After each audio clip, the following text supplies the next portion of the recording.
Hola, soy Teresa Parodi y acepté la invitación de Médicos por Naturaleza para recordarte que el cáncer de mama es el más común en las mujeres y es curable siempre que se lo diagnostique a tiempo. Por eso es indispensable el control médico anual, la autoexploración periódica y la mamografía. No te olvides, con 2 minutos de autoexamen podés salvar tu vida.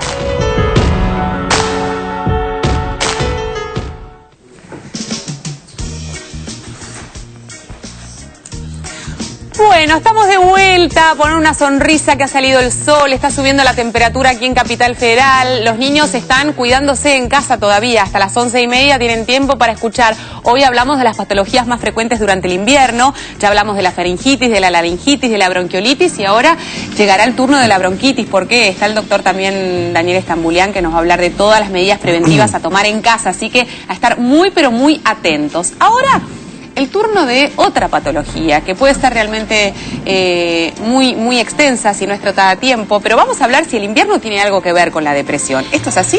Tal parece que sí. Todos sabemos que los ¿Le días... echamos la culpa al invierno? No. Siempre hay una predisposición y no todo el mundo puede generar una depresión en invierno. Siempre hablamos de esto. Pero hay situaciones que la desencadenan más fácilmente. Y tal parece que la exposición que tenemos a la luz afecta de alguna manera la mayor cantidad de depresión en el invierno. Sí. Se comprobó que nosotros tenemos un reloj biológico interno que se adapta a las situaciones que vamos viviendo, que hace que regulemos los horarios de comida, los horarios de sueño y de vigilia, pero también la exposición gradual a la luz hace que nuestro cuerpo se organice y se sincronice. Cuando cambian las estaciones tenemos que poner en hora nuevamente este reloj y muchas veces no se logra. Y a falta de estímulos externos o los famosos sincronizadores, muchas veces surgen alteraciones y dan lugar a lo que se conoce como trastorno afectivo estacional o depresión de invierno. Sí. ¿Qué es esto? Que es muy difícil de diagnosticar, porque imagínense que esto sucede una vez al año y tienen que pasar por ahí muchos años hasta que la persona diga, ¿qué me pasa? Cada vez que llega el otoño, empieza a llegar el invierno, estoy triste, desganado, sin ganas, me aíslo, no tengo ganas de salir, estoy de mal humor, irritable, tengo problemas del sueño, como muchísimo más. Y cuando empieza la primavera, todo parece resurgir. Esa persona que empieza a ir al gimnasio y empieza a hacer dieta y sale con todo el mundo. Y hasta que pasan algunos años no puede llegar a darse cuenta de que esto está relacionado con el periodo estacional. Pregunta, si está relacionado con el periodo estacional y tiene una razón de ser, digamos, como vos bien lo explicabas recién, ¿es tratable? Sí, absolutamente tratable. O sea, lo intratable es cuando no lo descubrimos y cuando no nos damos cuenta de que esto tiene un factor también importante, que se trabaja con luz, cierta luz artificial, con medicación y con psicoterapia. Así que esto es para trabajar. Así que a prestar atención si cuando llega el otoño realmente nuestro carácter cambia, porque no es una tristeza, es que nos sentimos incapacitados para hacer muchas cosas porque estamos constantemente mal, melancólicos, tristes. Cuando esto se extiende en el tiempo, a consultar, siempre consultemos por las dudas, porque siempre hay cosas para hacer. Bueno, es una buena noticia. Nos vamos a hablar ahora de la bronquitis, que hay una diferencia entre la bronquitis y la bronquiolitis. ¿Cuál es? Exactamente. La bronquitis es en general una infección de los bronquios que puede ser aguda, durar un par de semanas, o puede ser crónica.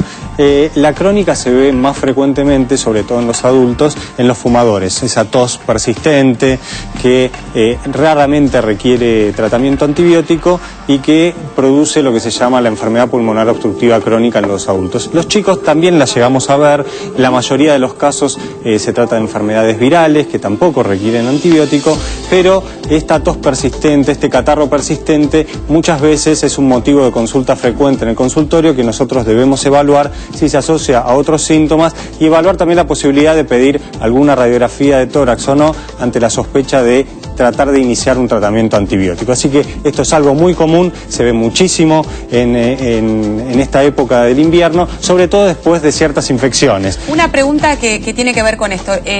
La bronquitis es tratada con un antibiótico, en cambio la bronquiolitis es tratada con el salbutamol. Depende del caso. Depende del caso. ¿Por qué? Porque la mayoría de las infecciones en pediatría, en niños menores, son virales, o sea que no requeriría antibiótico. Pero hay determinados casos donde son bacterianas o tienen sobreinfección. Por eso tenemos que ver el caso. Para los adultos, ¿no? Totalmente. Ok. Bueno, tenemos el placer de recibir ya al doctor Daniel Stambulian, que es infectólogo. ¿Cómo le va? No se pare, quédese ahí, nos saludamos. Bueno, qué mejor que usted para indicarnos qué cosas nosotros podemos hacer para evitar tener todo esto de lo que estábamos hablando. Evitar tener la gripe, evitar llegar a tener una bronquiolitis, evitar una bronquitis, en fin. Son situaciones, hábitos que podemos nosotros modificar de a poco si conocemos de qué se tratan. ¿Cuáles son esas cosas? En la época del invierno o cuando llega el otoño siempre hay que pensar en qué infecciones se pueden prevenir por vacunas. Claro. Este año, por ejemplo, se ha vacunado intensamente contra la gripe y actualmente está la vacuna contra el neumococo. Las neumonías matan más que la malaria, o sea, el paludismo, el HIV, y es realmente un problema. Y frente a eso hay vacunas que son muy efectivas. Y en este momento el gobierno las está dando sin cargo en todos los centros públicos del país. Esto es una muy buena noticia, porque entendíamos que la vacuna del neumococo no estaba incluida en el calendario oficial. Por eso es que muchas veces se presentaba una situación compleja, porque es una vacuna cara que efectivamente, como nos decían siempre los pediatras, también es importante tenerla en caso de tener de ser un factor de riesgo, ¿no? Sí, el gobierno en esta lucha contra las enfermedades respiratorias las ha incorporado especialmente en los chicos con factores de riesgo. Claro. Pero es una vacuna que existe, está y realmente se puede dar en todas las edades, porque en los chicos mayores de 2 años se da la vacuna contra el neumococo, que es una sola dosis, ¿sí? Y se da hasta después de los 65 años también.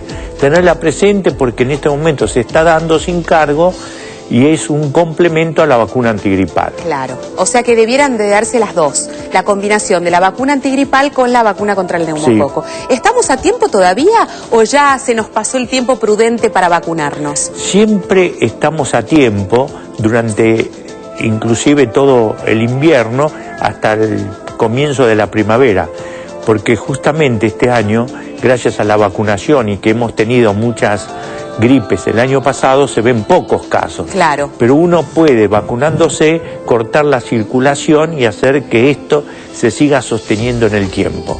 Es decir, todos los que no se vacunaron y tienen factores de riesgo, especialmente vacunarse contra la gripe y contra el neumococo. Doctor, qué impresionante, porque nosotros al principio nos incluimos todos, estábamos ciertamente escépticos con esta necesidad de vacunarnos contra la gripe A. Después inclusive de haber sufrido esta gran epidemia que sufrimos el año pasado, que nos asustó mucho.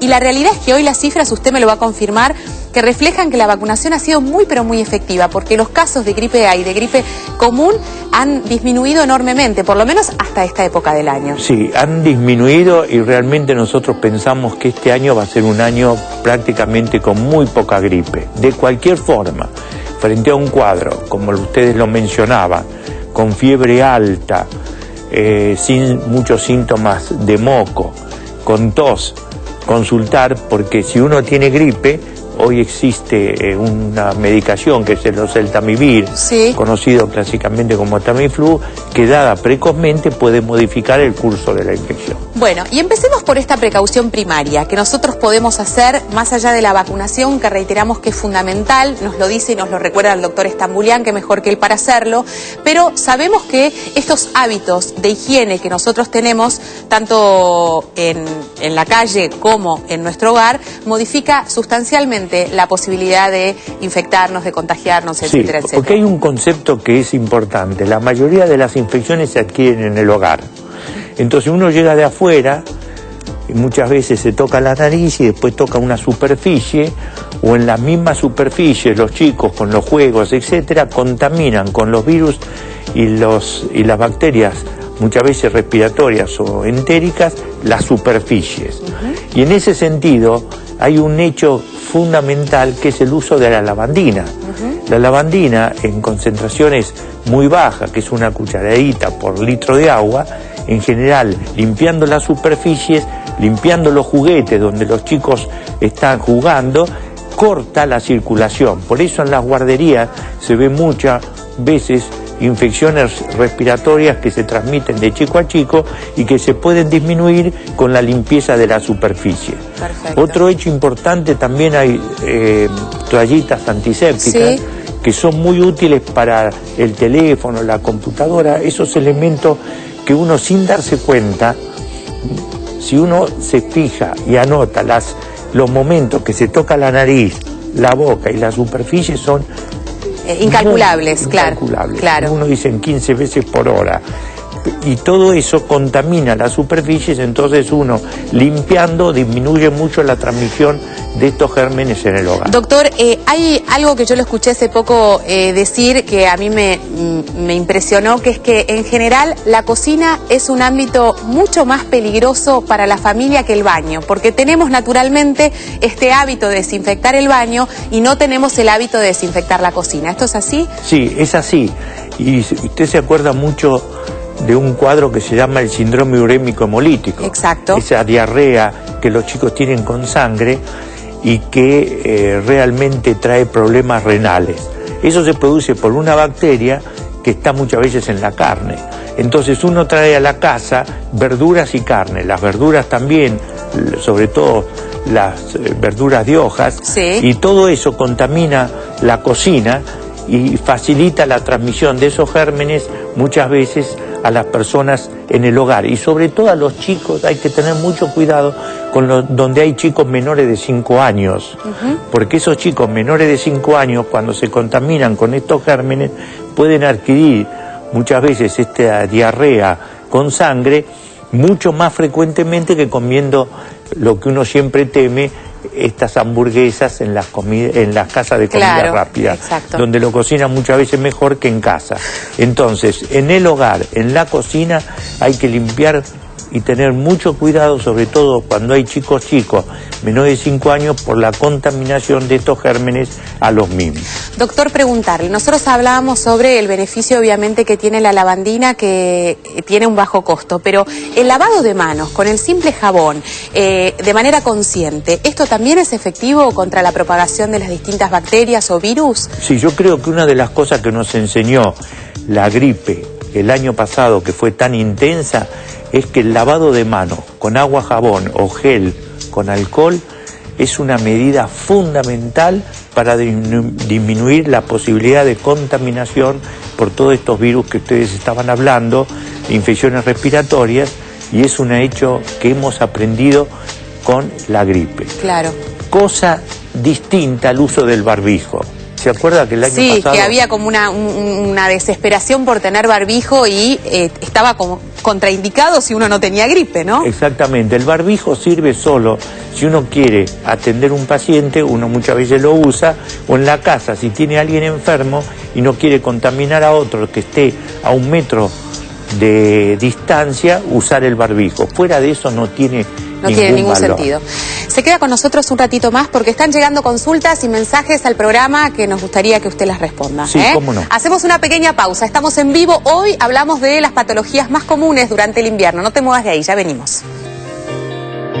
¿Sabías que la laringe es la zona más angosta de la vía respiratoria? La inflamación, más específicamente de sus cuerdas vocales, puede provocar una obstrucción de este conducto, impidiendo el paso del aire hacia los pulmones, situación especialmente crítica en los niños, pues su laringe es aún más estrecha. Los síntomas son similares a los de un resfrío. No me lo pruebo, ¿a quién le vamos a